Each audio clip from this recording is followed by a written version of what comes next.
How to use picture-in-picture on YouTube. Hey guys, welcome back to our YouTube channel. Without any further delay, let us get started.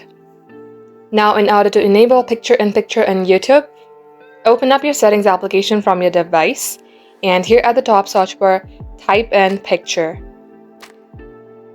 As you do so, under apps, you will see picture-in-picture special access. Now here, tap on picture-in-picture again.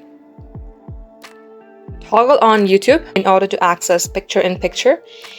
As you toggle on the button, it will allow this application to create a picture-in-picture windows while this application is open or after you leave it. This is one way of doing it. Another way you could do it by tapping on this here application of YouTube. Tap on the Use section from your bottom right, then tap on Settings. Now under here, if you have a YouTube Premium account, you will see the option of picture-in-picture right at this page.